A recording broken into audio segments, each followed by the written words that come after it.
Roger Boisjoly. He knew. He wrote it down. He sent it to his boss. His boss filed it. 7 months later, the Challenger exploded in front of 17 million television viewers. Roger Boisjoly is a mechanical engineer at Morton Thiokol, the company that manufactures the solid rocket boosters for NASA's space shuttle. It is July 31st, 1985, and Roger sits at his desk in Wasatch, Utah, and types what will later become one of the most damning memos in the history of aerospace engineering. He describes a flaw in the O-rings, the rubber seals that connect sections of the rocket boosters. He has seen what happens when they erode. He writes that the result, if unaddressed, could be a catastrophe of the highest order, loss of human life. He sends the memo to his superiors. A task force is convened. The task force has no resources and no authority. Boisjoly understands, within weeks, that nothing is going to happen.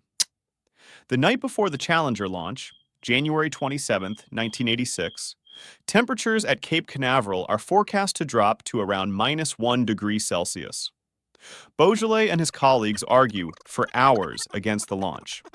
They know that cold makes the O-rings brittle. They know what that means. Morton Thiokol's managers ask for a break from the conference call with NASA. They go off the line. The engineers are not included in what happens next. When they come back, a senior manager tells Bob Lund, the vice president of engineering, the man who received Boisjoly's July memo, to take off his engineering hat and put on his management hat. Lund votes to launch. At 73 seconds after liftoff on January 28, 1986, the Challenger disintegrates. 7 astronauts, 17 million people watching live, including school children whose classrooms had been tuned in because teacher Krista McAuliffe was one of the crew. Boisjoly watches it happen on a television screen at the launch facility. He later describes what he felt in that moment as total helplessness. He resigns from Morton Thiokol the following year and spends the rest of his career lecturing on engineering ethics.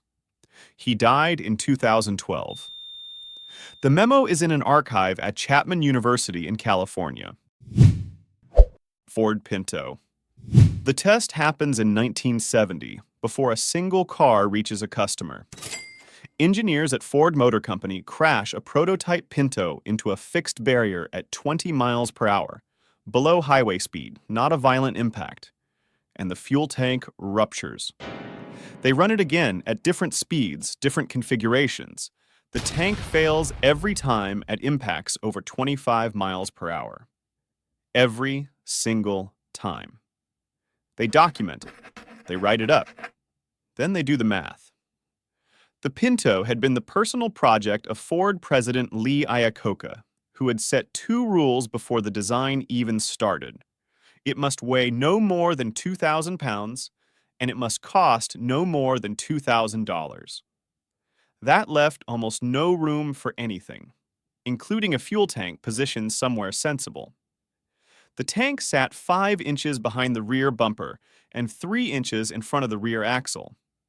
In a rear-end collision, it was essentially pre-positioned for impact. Engineers identified fixes: a nylon bladder to line the tank, a plastic baffle between the tank and the axle housing. The cheapest fix would have cost around $11 per vehicle. Ford calculated what it would cost to fix all 12.5 million vehicles. Then it calculated what it would cost to pay out on the deaths and injuries.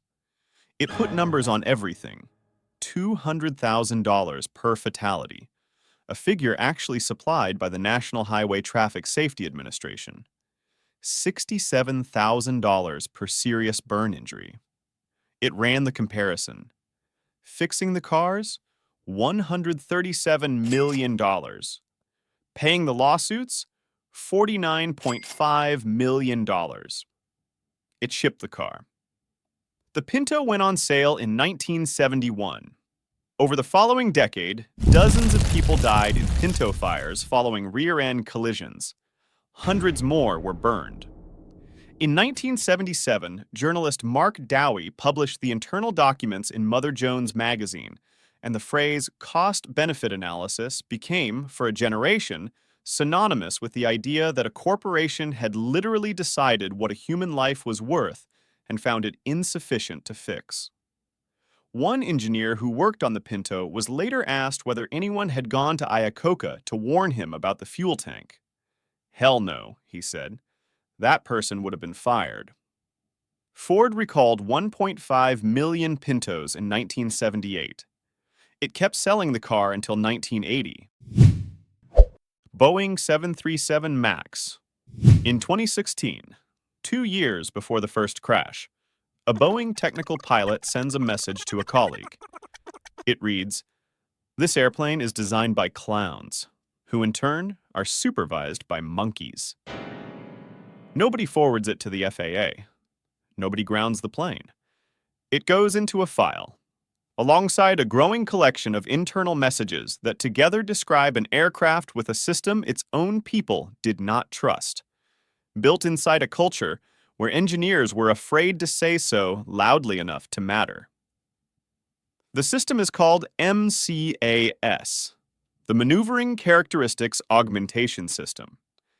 It was designed to correct for a tendency the 737 MAX has to pitch its nose upward under certain conditions, a side effect of heavier engines mounted further forward on an airframe originally designed in the 1960s. MCAS automatically pushes the nose back down. The problem is that it relies on input from a single angle of attack sensor. If that sensor fails, if it gives a wrong reading, which it can, MCAS fires anyway, repeatedly, and will not stop unless the pilots know exactly what is happening and exactly how to override it. The pilots on Lion Air Flight 610 do not know. Nobody told them.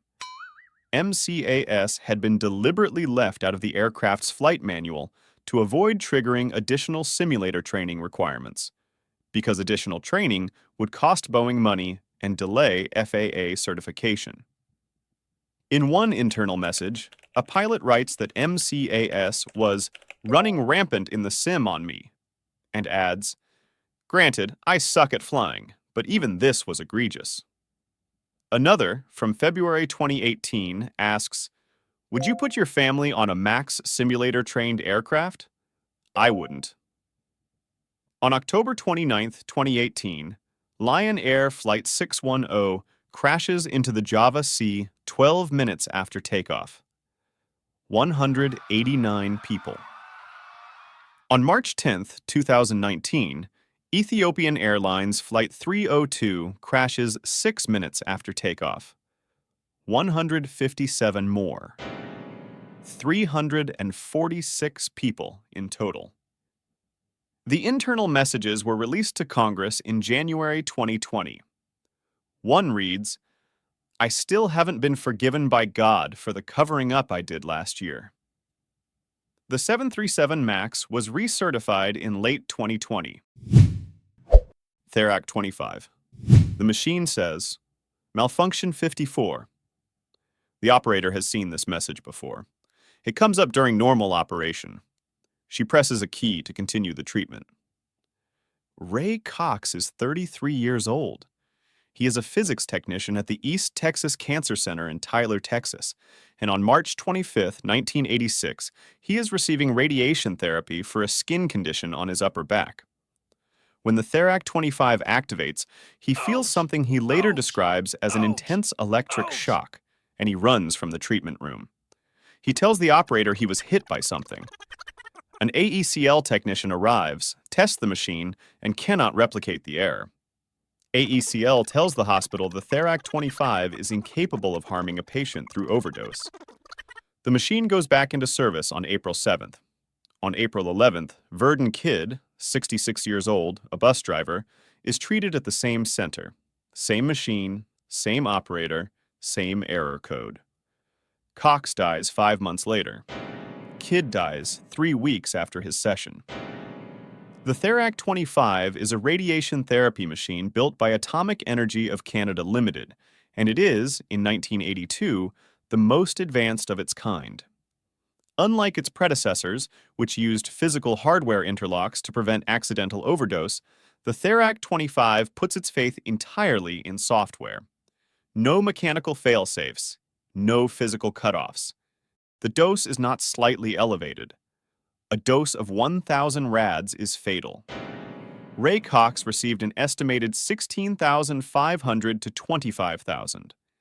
AECL knew complaints had come in from other hospitals before Cox's session. They told operators the machine was safe.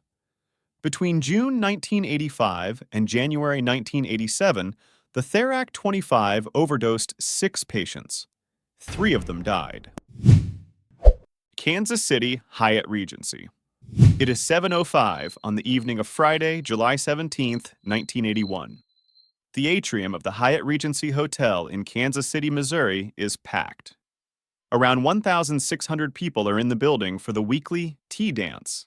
A live orchestra playing, couples on the lobby floor, spectators leaning on the suspended walkways above. Those walkways, crossing the atrium on the 2nd and 4th floors in long glass and concrete spans, had been one of the hotel's architectural selling points when it opened a year ago. At 7:05, the 4th floor walkway begins to fall. It drops onto the 2nd floor walkway. Both crash simultaneously onto the dance floor below, onto the people beneath them, onto the orchestra. The rescue operation takes 14 hours. Firefighters crawl in darkness through debris they cannot identify, through water from ruptured pipes flooding the atrium floor. 114 people are killed. Over 200 are injured. It is the deadliest accidental structural collapse in American history until September 11, 2001. The cause is what makes engineers go quiet when they tell this story. During construction, a steel fabricator had proposed changing the walkway support design. Instead of one set of continuous rods running from the ceiling all the way down through both walkways, they would use 2 separate shorter rods, with the lower walkway hanging from the upper one. The change was approved by phone. No written follow-up was ever submitted. No one ran the structural calculations. What the change had actually done was double the load on the upper connection, because now those bolts had to carry the weight of both walkways, not just one. The joint had been designed to handle a certain load. For a full year, it had been handling twice that. Jack Gillum, the head of the engineering firm, would later say that a first-year engineering student could have spotted the flaw. The walkways met roughly 60% of Kansas City's minimum building code requirements. They had passed inspection. 114 people danced underneath them anyway. MGM Grand Hotel, Las Vegas. The fire marshals said the MGM Grand needed sprinklers throughout the building. They said it during construction, they said it after construction, and they kept saying it right up until the building department overruled them on cost grounds. The hotel agreed with the building department.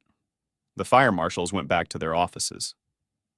On the morning of November 21, 1980, a small electrical fault in an improperly wired pastry display case in the hotel's deli ignites the wall behind it. A tile worker spots a wall of flame just after 7 a.m. and alerts security. The fire department is called at 7:17. The first engine arrives at 7:19. It is already too late. The fire moves through the casino at between 15 and 19 feet per second, faster than a sprinting person. It feeds on PVC piping, decorative wallpaper, plastic mirrors, the furnishings of a hotel that opened in 1973 when nobody much thought about what hotel interiors would do when lit. The entire casino floor is fully engulfed in 6 minutes. But the fire stays on the first floor. What kills people is not the fire. Toxic smoke rises through elevator shafts, through seismic joints in the building's structure, through the ventilation system, into all 26 floors of hotel rooms above. Guests wake to find their corridors already impassable. No alarm has sounded in the tower. The switchboard operators had to evacuate before they could call the rooms. People break windows for air. Helicopters from a nearby Air Force exercise at Nellis Air Force Base arrive and pull around 1,000 people from the roof and balconies. 85 people die, most of them in their rooms, from smoke inhalation, on floors where nothing is burning. Nearly 700 more are injured. As of June 1980, 5 months before the fire, inspectors had identified dozens of fire safety violations in the building. 20% of them had been corrected. The NFPA investigators' conclusion was precise.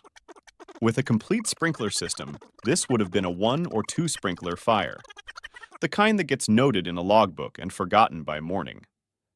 The fire marshals had said exactly that.